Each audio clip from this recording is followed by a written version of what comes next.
Deaf footballer Fil Kamps has had quite the career. He's competed for Great Britain at the World Cup, the Deaflympics, and he is also a British Deaf Football Cup, an English Deaf Football Cup, and an English Deaf Football League winner.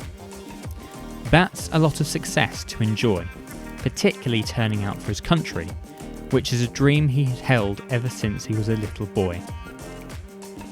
But the journey is never that easy, and there's often some big bumps along the road. For Phil, one standout moment that proved just that was being one of the final players cut from the GB squad for the European Championships.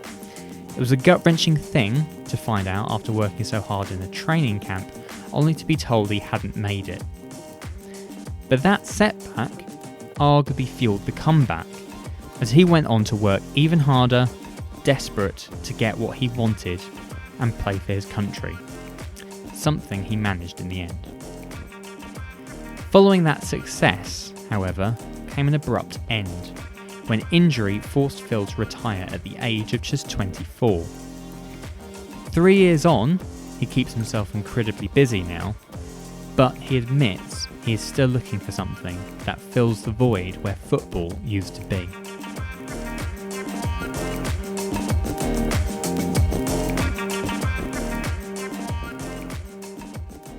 Phil, a warm welcome to the podcast. A pleasure to have you on, of course. How is everything, considering the weird way of the world and everyone's lives are still a little bit mixed up right now? Yeah, no, thanks for having me on. It's a real pleasure to come along and speak with you, Alistair. But yeah, no, things are going well. I think, as well as we can expect during kind of lockdown number, we're on 3 or 4 at the moment. But yeah, no, keeping very well.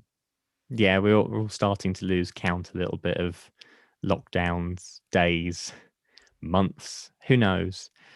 How are you coping with everything anyway? Because I suppose it's sort of the topical question that we ask all of our guests at the moment is, how are you finding it considering what life was like before? Yeah, it's been a challenge. I think it's been a challenge for everyone to try and adapt to life post-COVID, although we're not post-COVID yet, we're still going through it. But compared to before the pandemic started to spread, it's been a challenge to adapt. I think I'm doing quite well. I think keeping myself busy and trying to be very intentional about reaching out and making connections with people and still being able to have conversations and video calls. And they're not the same as meeting people socially, but they go some way in helping kind of bridge that gap. But yeah, it has been a challenge. Certainly ready for the warmer weather to roll in. A lot of snow this week, which has been nice, but when you can't go out and meet up with a bunch of people to have a nice social flight or something, it becomes a little less fun.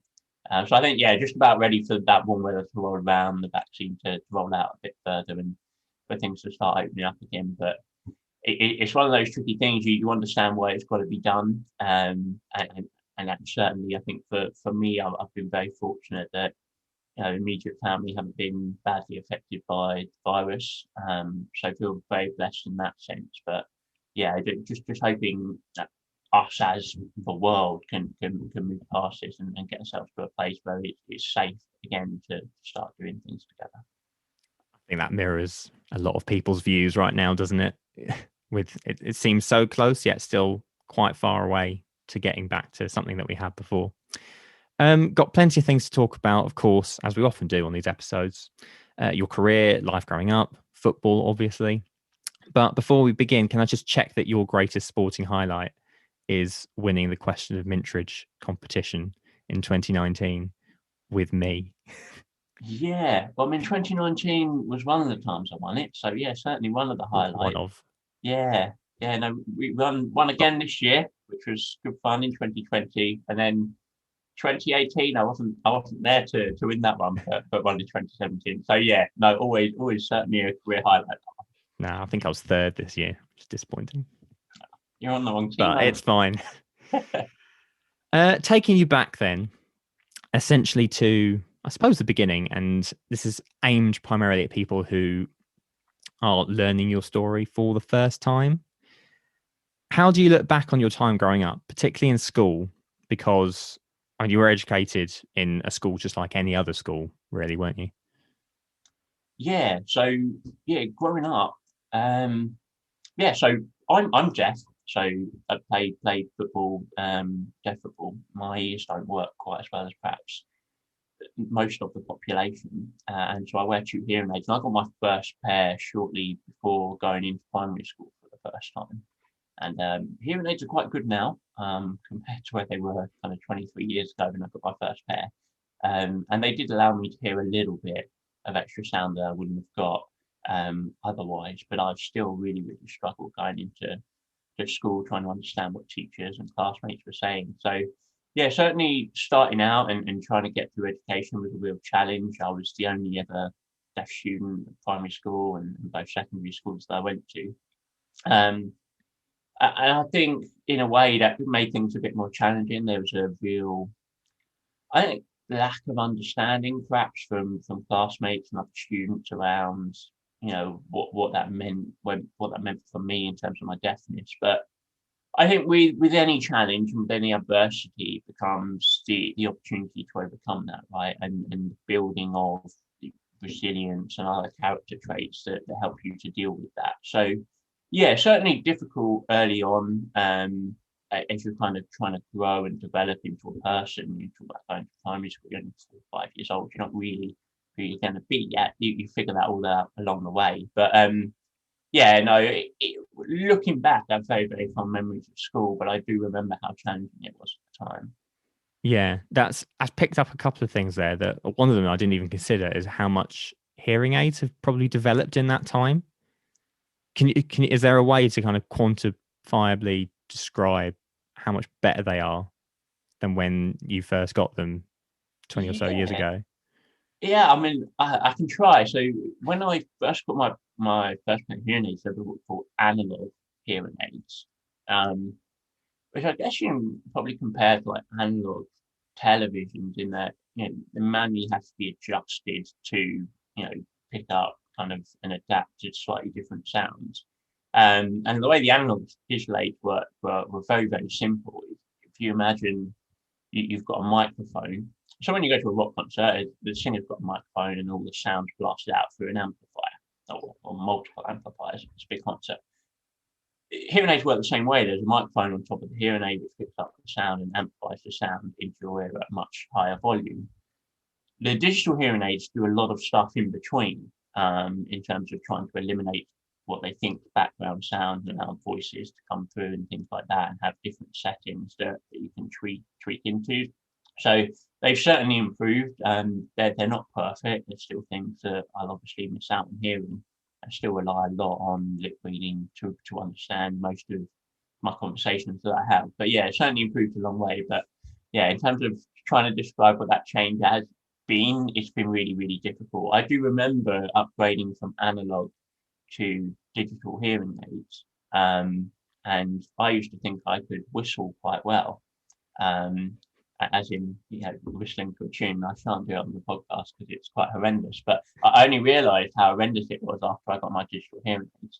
And my parents and my brother and sister have been putting up with it for a number of years. Me thinking they had this wonderfully, melody and lovely whistling tune. It was, yeah, not quite the case. I think if we're starting whistling on the podcast, that comes with a headphone warning for anyone Yeah, tuning in. avoid that. Definitely. The lip reading side of things as well, because I think I read another interview with you where you had talked about sort of it being a little bit like tennis in school, where you're watching like the teacher talking to another student and it's kind of going back and forth, and it's quite tough to follow that. Is one of the challenges that comes with lip reading?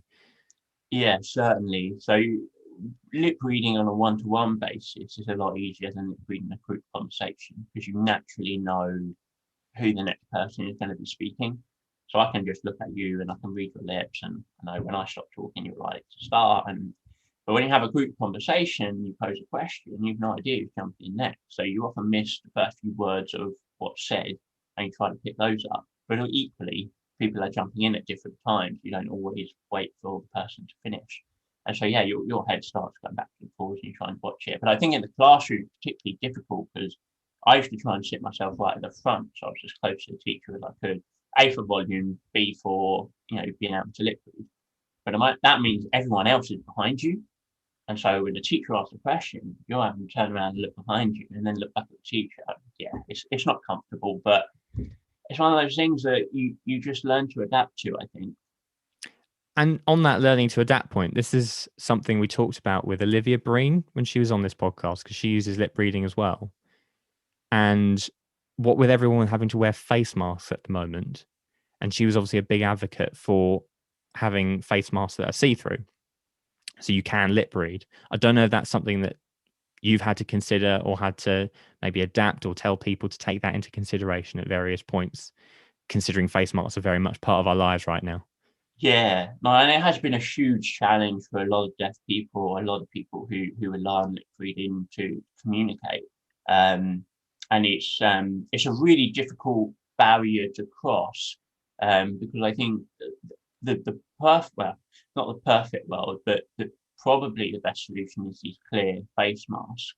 But what you get from that is that a lot of moisture stays within the mask, which isn't the most comfortable for the person wearing them. They're also very reflective, so any light often can bounce off, and even though they're clear, you still can't lip read with them. Um, to be honest, the way around it for me, when I go shopping, and the only time I'm going out at the moment is to do food shopping, is I go through the self-checkout with the machines. So I'm scanning all my items into my trolley and then I'm scanning at the end and paying. I don't really have to deal with too much human interaction.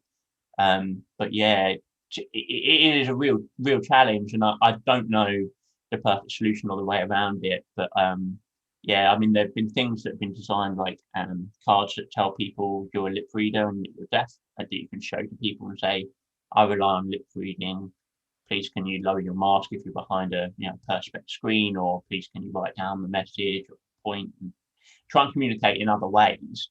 But yeah, I think there's a real balance to be found between staff feeling safe and deaf people being able to understand the communication. Yeah, exactly. And increasing the awareness really about that could be a consideration when someone comes along. More of a difficult question. Back in those early days, did you often feel like the odd one out? And if you did, how did you cope with it? Yeah, certainly. I think kids can be cruel, and any time people are different, they're often on the receiving end of that. So yeah, certainly growing up, felt the odd one out. Was never surrounded by other people who were like me, as I say, like deaf and faced kind of that similar life experience until a bit later on in my teenage years.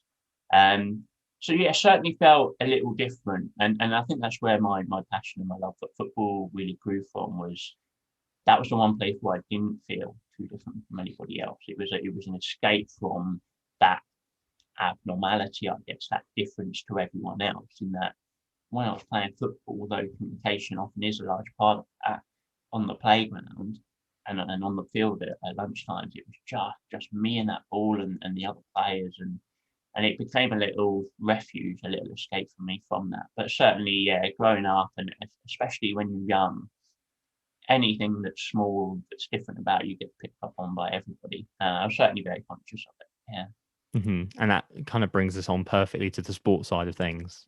And you've done quite a good job of describing it there. But I was going to ask, just can you define, or has it fully sunk in how vital football sport is to you as a person in terms of making you who you are now?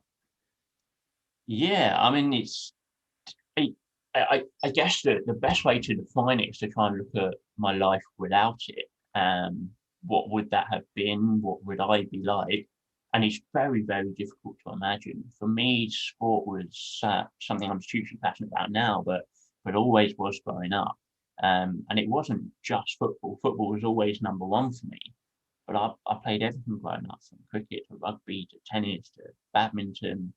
Like PE was my favourite subject. Like I did well in the classroom academically, but PE, just getting to go out and try different sports, and it was just so much fun. And to imagine a life without that, it's quite a sad picture for me. I think about all of the amazing people that I've met along the way, the things it's taught me, and the traits that I've developed through my career in sport, and the experiences I've had, places I've been. Yeah, it'd be very sad to imagine a life without that, but it's certainly a very important element of it. And like even now that I've retired and I'm no longer playing, I watch so much American football, and basketball, and baseball, and yeah, quite excited about the Six Nations as well. Thought the England game last week didn't quite go the way I was hoping, but yeah, no, it's just a huge fan of sport in general. And yeah, it's a difficult one. It's a difficult one, but certainly a large part of my identity. Yeah, you kind of strike on that. We always talk about it on this podcast because obviously we wouldn't do a podcast like this if we weren't sports fans as well. But there is just something about it that gives everyone so much more. That release you were talking about, that escapism you're talking about. And it is often hard to put that into words, just what it can bring and why it brings that. In terms of football, as you say, you talked on or tried out a lot of different sports. What is it about football? As in, is it the one that you just were best at, or what is it about it that really grabs you as opposed to some of the others, maybe? Yeah, sure. I've never really thought about that. I think uh, it was the first one in a way, because at school, I mean, you couldn't play tennis at break time and lunchtime. Like we weren't given a rugby ball and allowed to, throw each other around the field at lunchtime. Like they were done in controlled settings, but football we were allowed to play, and we were given one on the playground. And like I said, that love for that sport was given to me very early on.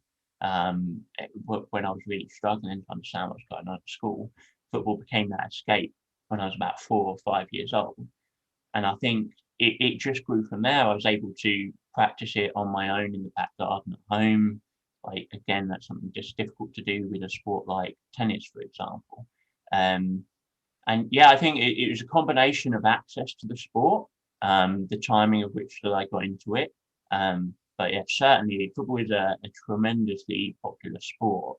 And I think it's down to so many different elements. Like the team was a large part of it. Like playing a team sport is a huge privilege and um, a huge benefit of that sport. Like being able to work together with other people to try and achieve success collectively.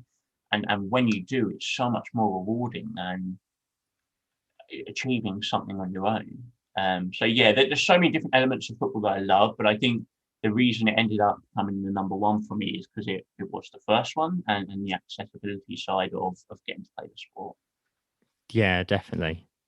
In terms of, I've kind of framed this as how big a moment was, but for you personally, signing for Charlton, were you 18 at the time, 19 at the time? Yeah.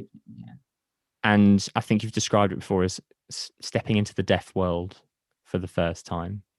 And considering what we talked about before with you feeling like the odd one out, is that almost the first time where you are one of everyone else and everyone's in it together? Yeah, I guess to a sense, like, and my football teams growing up, although there weren't other deaf players, were still, it's still a great atmosphere, still felt part of the squad. But certainly, going and signing with Charlton it was a really interesting experience because in a way, finally you're surrounded by people just like you, and you feel like one of everyone else. And in a way, you don't. You're the outsider again, but in a slightly different way. So, as a deaf person coming from the hearing world into the deaf world, there's still an element of trying to settle in there. But certainly, I really embrace that change, and I've settled in immensely quickly, and learning sign language at the time and being able to communicate with my teammates that way, and it's become probably preferred method of communication is to use sign language. Like it's such an expressive way of communicating. But yeah, certainly making that step into the deaf world, as some people call it, has been hugely beneficial, and an element of my social life, but also my sporting career that was something I really cherish and love to be a part of even now. Does that change you as a person as well? Make you grow as a person, I suppose? Yeah, absolutely. I think being surrounded by people who have faced similar challenges to you is always a really humbling experience to know that you're not alone.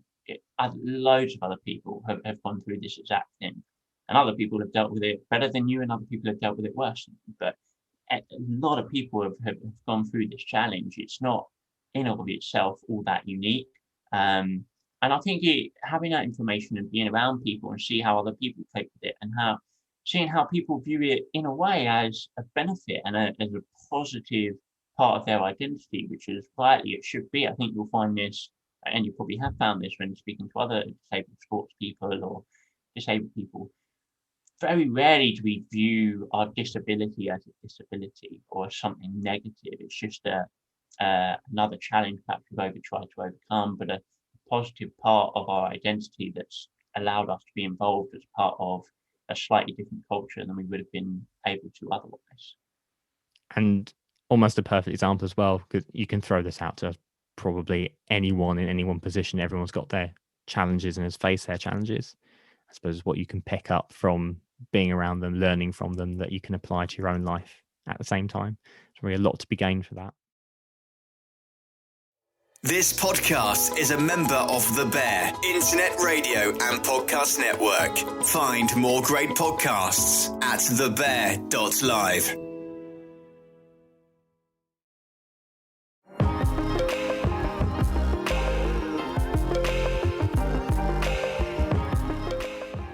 You're listening to Sportspiel, the Players Podcast.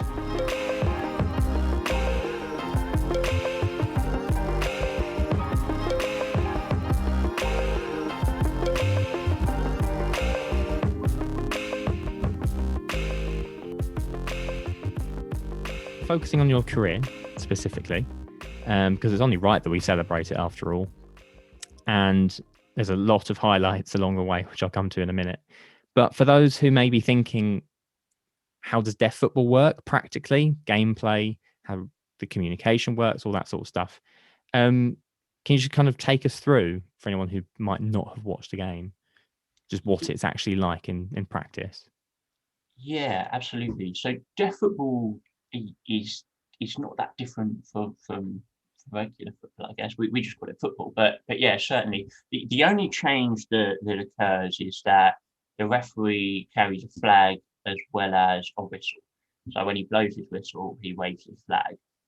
Obviously, none of us are able to hear the whistle, but it's still blown for the purpose of fans who may be able to hear, the purpose of coaching staff who may be able to hear, and also, arguably, maybe more importantly, the other officials, if they're able to hear, can hear the whistle. So a whistle is blown, the flag is waved. But aside from that, rules are the same. We do have rules around hearing devices whilst competing.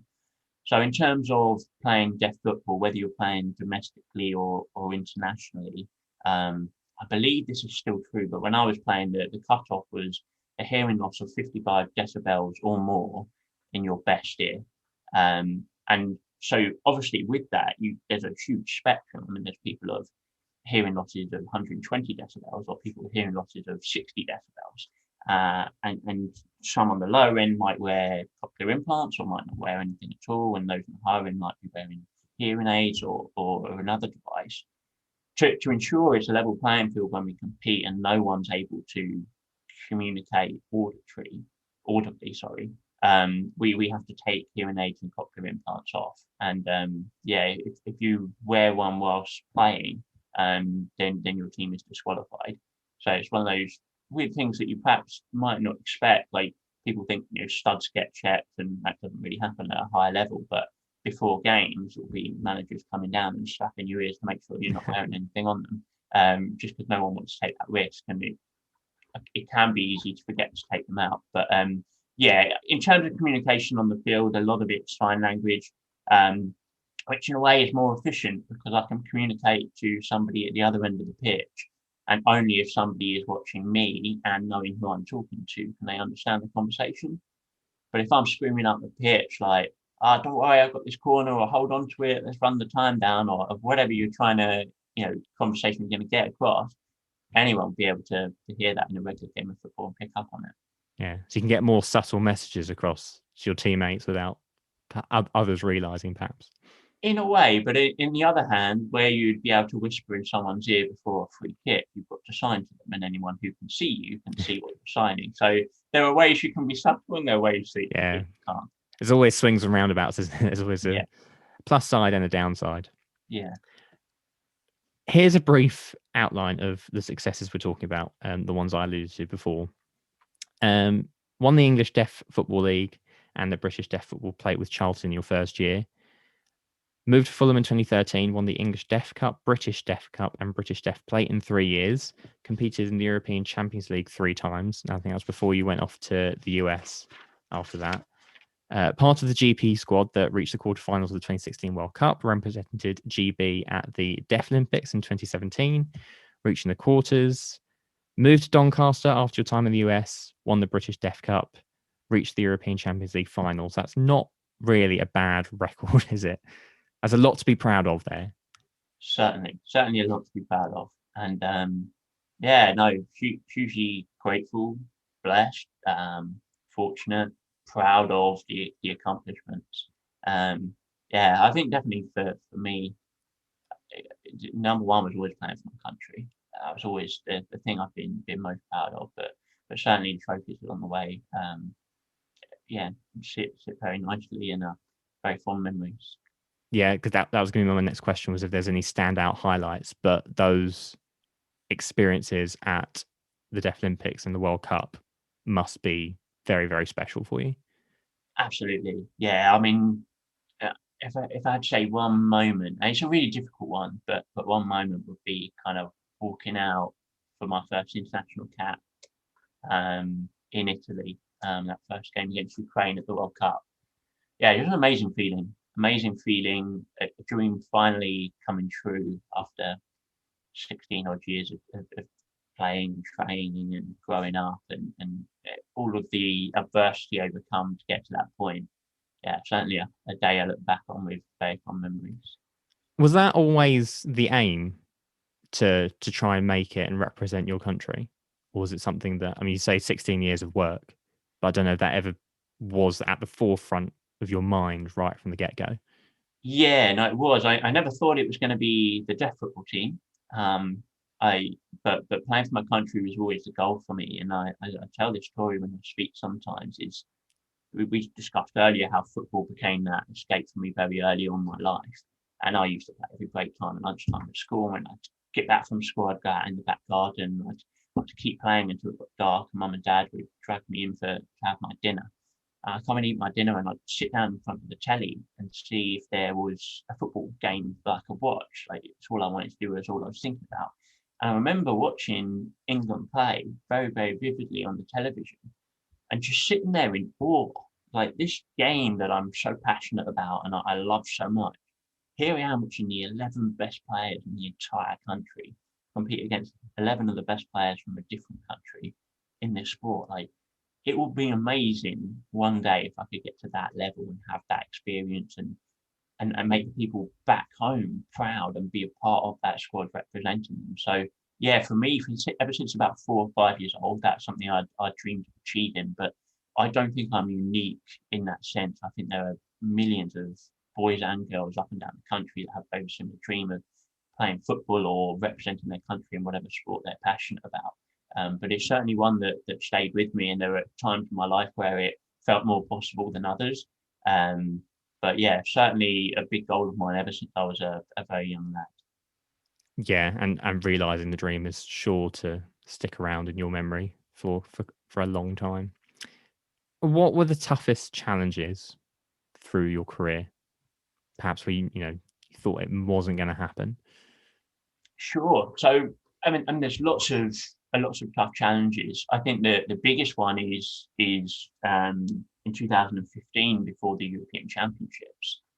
So I'd been called up to the training squad for the European Championships back in 2014. So 18 months prior to the tournament, there were around 30 players called up to this training squad. And only 23 were going to be going to the final tournament. And over the course of the next 18 months, players were cut along the way. And it came down to the last training camp which was about 2 or 3 weeks, I think, before we were due to fly out for the tournament. And we had 24 players left in the squad. And I was one of them. I've been playing really well. I felt quite confident about getting a place in the squad. But yeah, at the end of that training camp, we had conversations with our managers on a one-to-one basis, with the head coach as well, about kind of their plans for us at the tournament.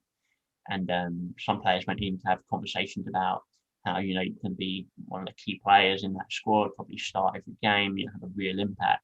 Others were going to be players who were maybe going to come off the bench, try and change the game if things aren't going our way. Others were going to be in the squad but might not play, just there in case of injury cover. And I thought one of us was going to have a conversation about how we were the last player cut from this squad. And it's a memory I have so vividly, just because of what a pivotal point was in my career, that I was the sixth player called in to the manager's office. And I went in, sat down, the manager was over the desk from me on my right, head coach on my left. And we had a really positive discussion. I feel like the progress you've made, your work ethic, professionalism on and off the pitch. I've been hugely impressed with your standard of play, but due to your inexperience on an international stage, you are going to be the last player that's cut from this squad. And I remember hearing that, and it broke me instantly. But I held it together just about in the manager's office with a bit of a trembly lip. I think they could tell I was upset. But I came out of that office. I was straight out of the building. I sat down on the bench and I just burst into tears. And I was inconsolable. I was so upset. And at that point, I drove home from that training camp, as we all did, about half an hour, 45 minutes later, after all the meetings had been had, and we said goodbye to each other. And I had a 3-hour drive home from that training camp, which is a really long time to be alone with your thoughts, but especially after getting news like that. And I remember having all sorts of thoughts running through my head about how I've let myself down, let family and friends down. People have been so understanding of the sacrifices I've made in my life, but it also impacted them in terms of events that I'd missed. And so I've gone back and told them that, look, this is something I was giving everything I had towards. I gave it my very best, but my best still wasn't good enough. And I thought about giving up on football altogether. I thought, do you know what, that dream of playing for my country, maybe that's just not going to come true. Maybe Fulham and Champions League is all it's going to be for me, which is more than a lot of people can say they've done with their careers. But before I got home, I made a promise to myself, which was I wasn't going to let somebody else tell me that my dream wasn't possible for me. And I went away that next off season and worked harder than I ever had done before. Went on to have a tremendous year and overcome that challenge and go on to play for my country.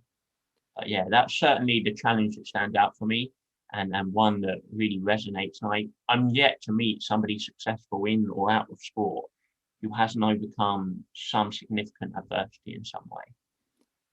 That, I mean, hearing you talk about it, it's clear it's still there. You still remember it really, really vividly.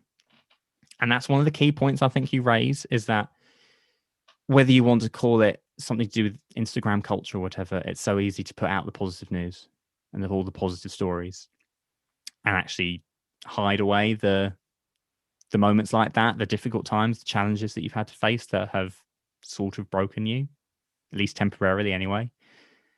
And I think it's always so important to hear people talk like you just have about those moments where, it's not all smiley, happy news. There's a lot of tough things that people have to overcome in order to achieve their dreams. In your case, putting yourself back together after that, is that easier said than done as well? Because it's all well and good telling yourself must work harder, must work harder, work harder than you ever have done before.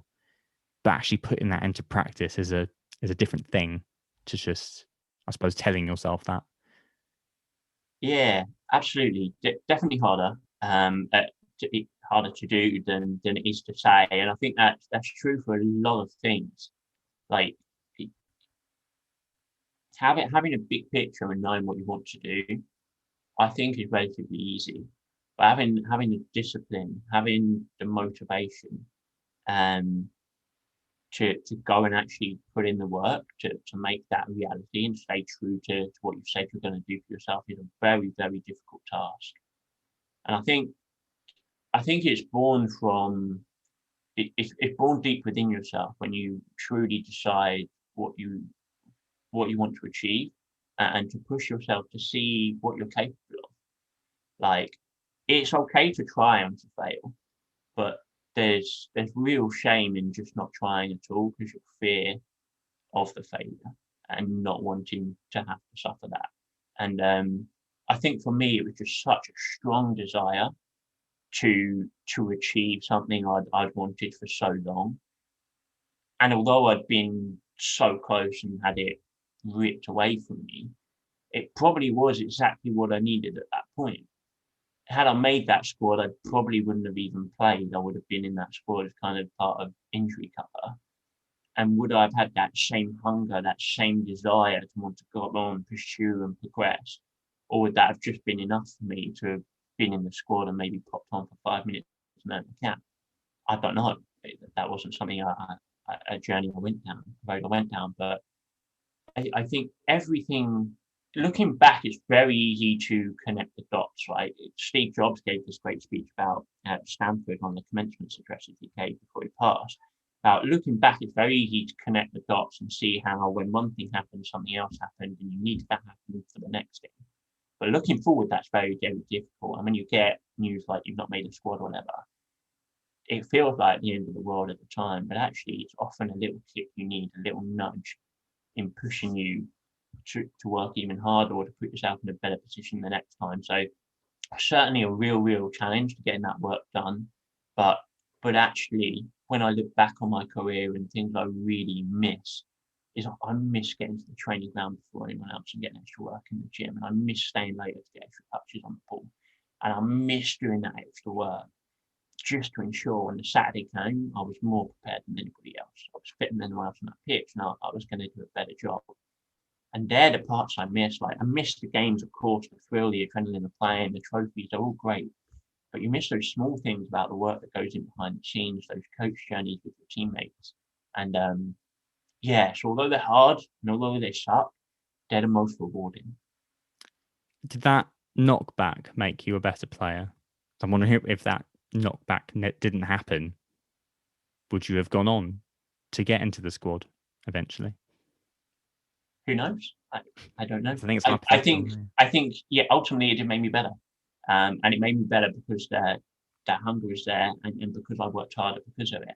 That's not to say I was a slacker beforehand, not by any stretch, but I became relentless. I became so focused on that. And everything I was doing was towards that one goal. So yeah, certainly, without a question, I think it helped me to become a better player. What I would have achieved without it, would I have found that fire and that drive from somewhere else? I don't know. It's like I say, it's not a road I went down, but certainly helped me to improve. Definitely. The flip side to this, and you kind of alluded to it there, was having to retire at 24 due to injury. And again, very big question. How do you manage having to stop when you don't want to stop? I suppose that's the position you were in at the time. Yeah, it's a really tough question. And it's something I'm still managing with. Like, I don't have an answer for that. I'm 27 now, but I stopped playing in summer of 2018. So coming up to 3 years. And it's still something I'm coming to terms with, not being able to compete and not being able to do something I love at all, really. I was fortunate that it wasn't a snap injury. Like, it wasn't an immediate injury that when it occurred, I knew that was the end of my career. It was kind of one that had happened over a period of time. The cartilage had worn away in my knee, and suddenly it was becoming an issue that was a little niggling to something I was, having to deal with on a significant basis. And it got to the end point in my last season where I wasn't training. I was only playing because I would limp around for 3 or 4 days after the game. It was a very difficult decision to make, but it was the right one, just to ensure that I wasn't permanently permanently in pain or permanently walking with a limp or struggling to get up and down stairs and things like that. But to make that decision very difficult, something I'm still trying to come to terms with. And I think that the hardest part is this was something I did almost every single day of my life in some capacity since I was about 4 years old. And suddenly 2 decades later, okay, I'm never going to do that. And I think a lot of people, hopefully, I've got another 60 years left in me. Like, well, what am I going to fill that void with? And I'm yet to find something I'm as passionate about. And I'm fortunate I've got a job that has a really great impact, and I'm super excited to go and do that. I do some tremendous work with the Mintridge Foundation, and I'm an ambassador for a number of other charities as well. And they're all very fulfilling roles, and I'm able to give back and have an impact. But it's very different from having that passion that I had for football. And I think it's something I'm going to have to figure out, and I don't have a concrete answer for you on at the moment, unfortunately. Yeah, no, I think a lot of people again can relate to that. It's very similar to the conversation we had with Lizzie Simmons, you obviously know from Mintridge too, where she's wrapped up her self-worth in her performance in swimming. So when she retired, what's there to fill that void? And I suppose it does take a lot of time, doesn't it? Or essentially time to come to terms with it in some way. I imagine time is a healer is the old saying, isn't it? And I don't know if the 3 years that have passed have made it easier to come to terms with, but I get what you're saying, and it's still not the same as, having that fire in your belly every time, a game is coming up or, training is coming up. Yeah, I think it's certainly easier today than it was the day after I retired. I think it's been easier this year because nobody's been playing football. Like, it's been a real challenge, and deaf football hasn't been allowed to carry on where the Premier League has. And so I'm selfishly, in a way, I'm not seeing old teammates of mine that are either younger or older than I was going away and competing. And I found that to be, seeing them compete, like, always gets me really excited for them because I remember that feeling, but almost also makes me really sad for myself. Because I want to be out there with them.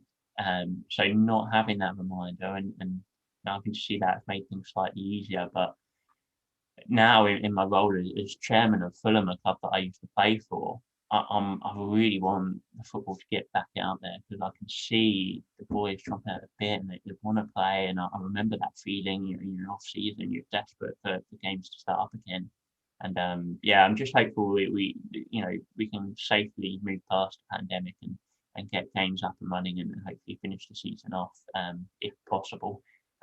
Because there's nothing quite like it, and I'm fortunate in a way that I haven't had half a season or a season stolen from me because of the pandemic. It was stolen a couple of years ago for another reason, but. Yes, I think time will heal with things, and getting back into football in a slightly different capacity will hopefully help that. Yeah, I think there's still probably correlations in that. It's whether it's a season or half a season that's been stolen thanks to a pandemic or a knee injury. In your case, it's still not a controllable. You can't control it, and that's probably the toughest part for a lot of people, isn't it? There's just nothing you can do about it. Kind of going back to the Deaflympics side of things and it being its own separate entity from the Paralympics at the same time. And I suppose bearing in mind your role as chairman of Fulham, like you just mentioned there. And I imagine that, growing the sport, keeping the sport healthy in terms of participation, coverage is one of your big passions as well. Maybe not quite on the playing side, but still something you care about deeply. Is that an issue in terms of coverage and trying to get the participation levels up and trying to get the sport in front of people as something that people can enjoy from a fan's perspective, or something that people can take part in when they are, a deaf person such as yourself?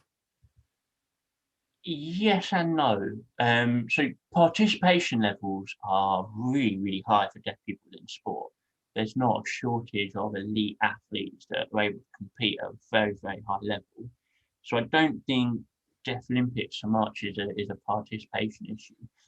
but the issue around coverage and subsequently funding that goes with it is a real issue for the Deaflympics. And whereas, and it's an IOC recognised sanctioned event, but because of the number of deaf athletes, the Paralympics is already an immensely long tournament and summer games because of the different categories of disabilities you have within each sport. So rather than just having 100-meter final men's and women's like you do at the Olympics, you have men's and women's, but for each different category of disability. And you've got that across almost all of the sports. To add deafness as another category to every single event and every sport would make that take even longer. But the history behind Deaflympics goes back a really long time. It's not something that started recently. But certainly the coverage is, I think, lacking in this country. Very few people hear about it. When I speak about it, weren't even aware that it exists. It's better in other countries. We had the Deaflympics that I went to in 2017 in Turkey. It was a really big deal for them. It was on, national television. It was on different channels. Every event was covered. They invested so heavily in their athletes and in the facilities to host the games. And as a result, they are one of the best countries when it comes to deaf elite sports. And you look at other countries that maybe don't have the funding, but are still able to compete at a high level. And it's just a really interesting dynamic to see. So absolutely, I think funding is a big issue and coverage is lacking there.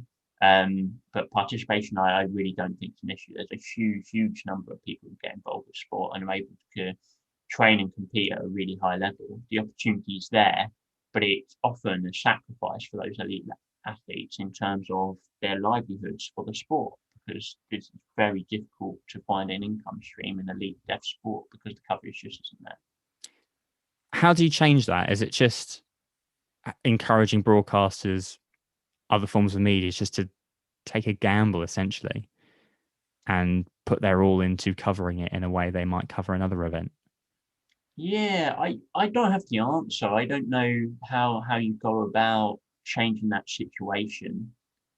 Some coverage is needed, like to fly your entire filming crew out and cover 4-week games is obviously a huge investment. And they'll make decisions as whether that's going to be viable or not. And it's going to, even when it occurs, because it occurs a year out of sync of the regular Olympic and Paralympic cycle. So we had our Olympics in 2017 or 2016. And so they were due to take place in 21 this year, whereas Tokyo was due to take place last year. But just as Tokyo has been pushed back, so the Deaflympics. So I think they've been pushed back now to May 22. Because of that, you're talking about when that event is ongoing, it's going to be competing with other sports like the Football European Championships or rugby tournaments or other athletic events that are taking place. And for a broadcaster, that becomes a balance of what's going to get more eyes on and what people more want to see. So I don't know the solution to changing the coverage, but certainly if you're able to do it from a written perspective, you're certainly able to get it recorded and up on YouTube and more accessible that way. So it's not necessarily such a heavy investment for people. It doesn't take up as much airtime, but it's still able to build some sort of following. So further down the line, that can come. Yeah, absolutely. Definitely something that people can look at in terms of, when you look at blogs and things like that, and maybe that's a way down. That route is you get some bloggers on board and create your own content.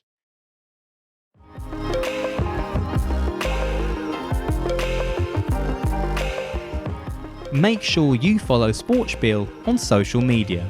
Search for Sportspiel Pod on Facebook, Twitter, Instagram, or on LinkedIn.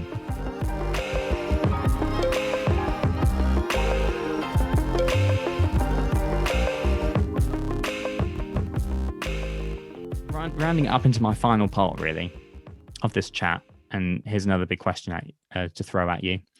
What drives Fil Kamps now?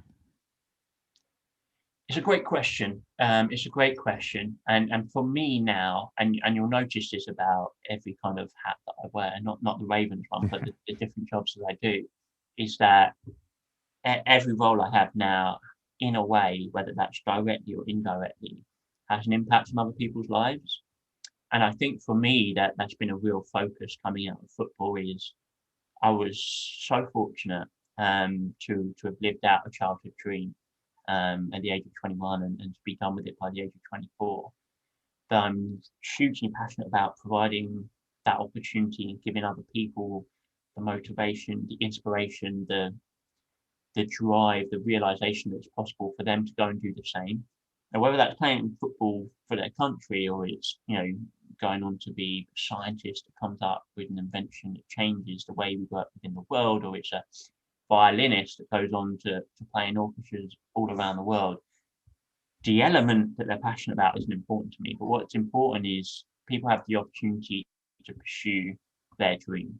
And everything I do now is focused around that. And my drive when I get up in the morning and when I finish my 9 to 5 to jump onto other calls and different meetings is to provide that opportunity for other people. And I share my mantra all the time, and I'll do it here as well. Is to dream big, to work hard, and to stay humble. Everyone has a dream of some sort. For some, it's very small. For others, it's very, very big. Now, I always encourage people to dream as big as they can with that. There's that saying, which is, if you aim for the moon, even if you miss, you'll end up among the stars. And I think that's very, very true, that dream as big as you can with that goal or that area that you're passionate about. And if you're willing to put that hard work in, there's no reason you can't achieve it. But I think understanding that we've got 7 billion people, I don't know if it's 8 now, but we've got a lot of people on the planet. Every single one of us has a dream. The truth is, not everyone goes on to achieve that dream. And often the difference between the people who do and the people who don't is that hard work that they're willing to put in, that sacrifice they're willing to make. And the last part is staying humble. So after you've dreamed big, after you've worked hard, and after you've achieved that, it's to remember where you started. It's to remember the teachers and coaches and parents who helped you along the way. And it's to give back in hopes of allowing others to do the same.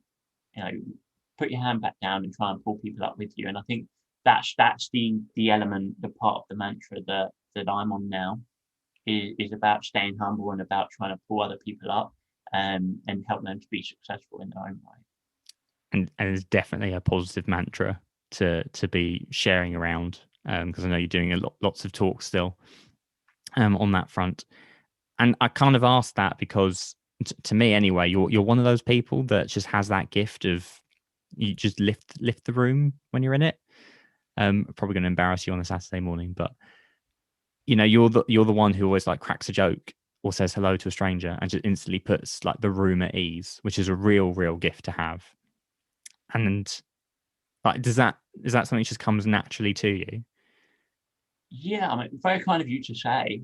Very kind of you to say. I'm sure other people maybe don't find it as such a positive thing. Maybe find it a little annoying when I do it. But yeah, no, certainly love a bit of humour. I try to think about the emotion that makes me feel best. Like, without getting too deep or philosophical, but like life in general, like I'm happiest. I enjoy it most when I'm loved and when I'm laughing, or when I'm loving and when I'm laughing.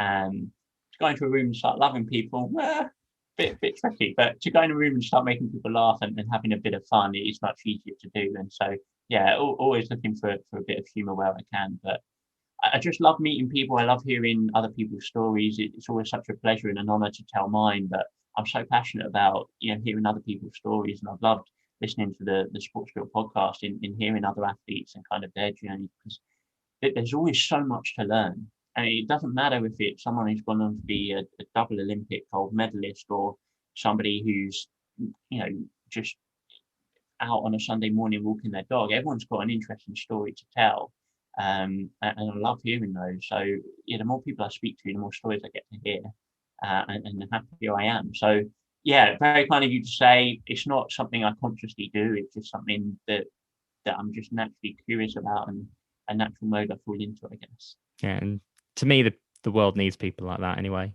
and those who want to hear other people's stories. Because, like you say, ask a couple of questions, and there'll be a whole another backstory that you never really realised just from looking at a person's career or success record. on face value. And you mentioned right at the start all the different hats you're wearing at the moment too, whether it's Mintridge Foundation, of course, Kent County Council grad scheme, I think, is on the cards at the moment too, and the chair of Fulham, which you mentioned earlier. Juggling all of that, that's a lot. Does it ever feel like it's getting on top of you, or and you've mentioned about liking keeping busy, but is juggling that and I suppose giving time for yourself at the same time something that can be a challenge? Yeah, I think absolutely. Trying to find a balance between all the different hats and the 9 to 5 working at the Kent County Council in the transformation team is really enjoyable, and obviously takes up the large portion of my time. And then finding time to do the different roles outside of that, whether that be Mintridge Foundation, Kent Football League, Sports for Champions, or whether that's on the board at the Cambridgeshire Deaf Association or the chair at Fulham.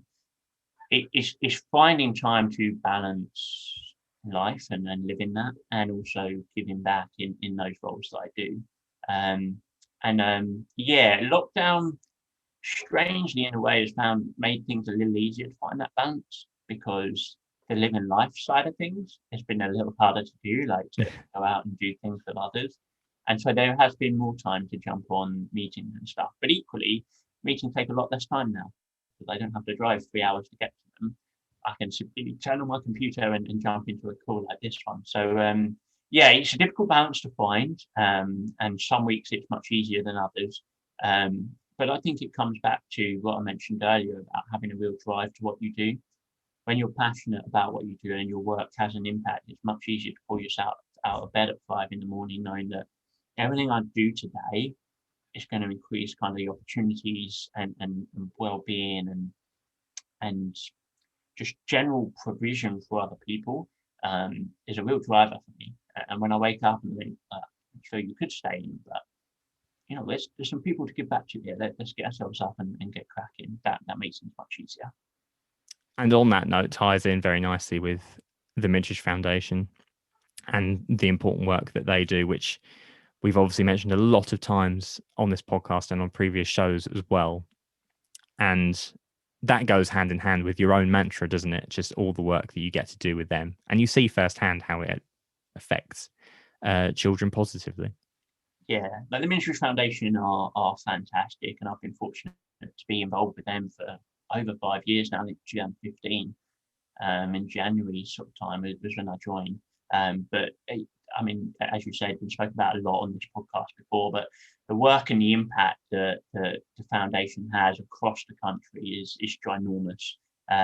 But absolutely, it's about giving that opportunity for those kids, and was born out of Alex being in that position herself growing up. So yeah, tremendously honoured and very grateful to be involved with such a wonderful organisation.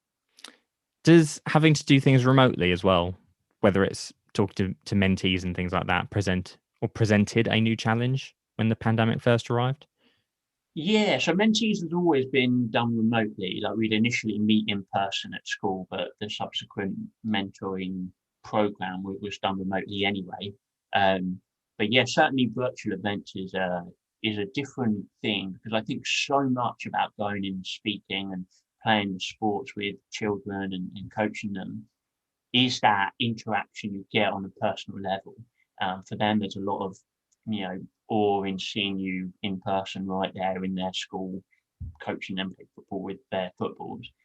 And you remove from that element a little bit in being online, but you're still able to build that personal connection. You're speaking to a school live directly. It's not a pre-recorded message in most circumstances.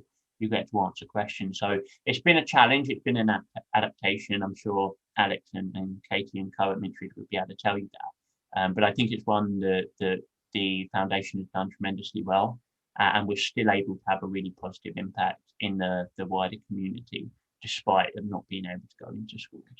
Yeah, and another real testament to collective effort and drive. Like you said, if you're passionate about something, things will happen, and that's evidently been the case these last few months. Final question for you. And if you can fast forward maybe to 5 years from now, where do you see yourself? 5 years from now. Hopefully we'll be out of the pandemic by then. Yeah, fingers crossed. Fingers crossed we won't still be in lockdown. I think, yeah, not sure how we'd all find that. But no, 5 years from now is a great question. I don't know. I don't have a particular goal on the radar at this point, which is really strange because, so much of my life there was a goal, there was a target, something to working towards.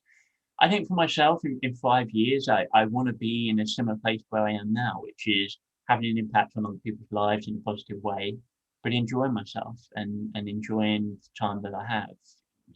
Hopefully another 60 years, not being too morbid, but just enjoying life and trying to make the most of it.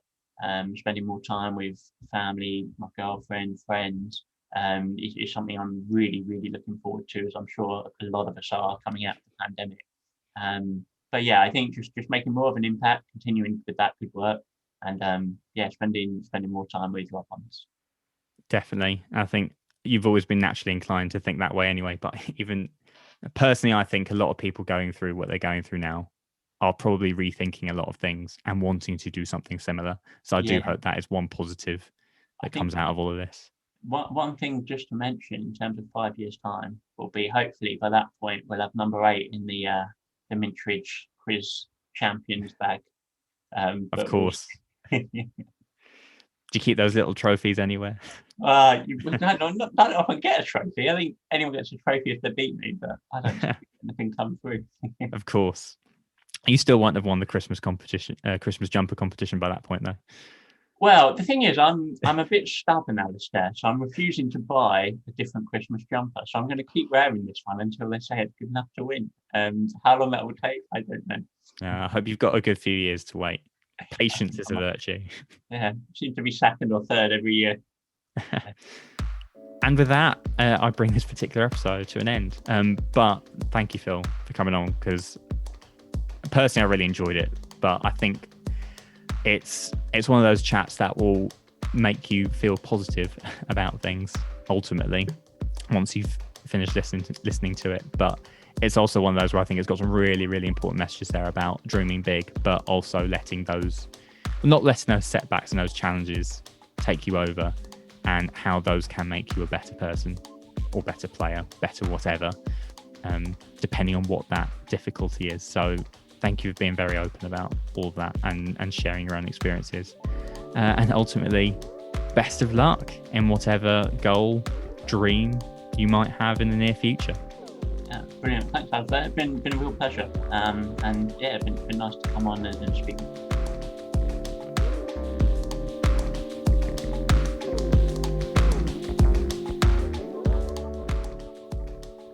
As ever, a huge thank you to Phil for taking part in this podcast episode. And of course, a big thank you to our partners, the Mintridge Foundation. You can find links to Phil's website and also the Mintridge website in the show notes of this podcast.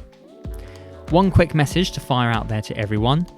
On Wednesday, February the 17th, I will be hosting a virtual workshop with the School of Journalism and News Associates, where I did my journalism training, all about how to start a podcast. It's free. You don't have to be a journalist, but if you are thinking about doing your own pod, do feel free to come along. Or if you just want to ask me some nice questions, that's also allowed as well. The link to that event is also included in the show notes of this episode.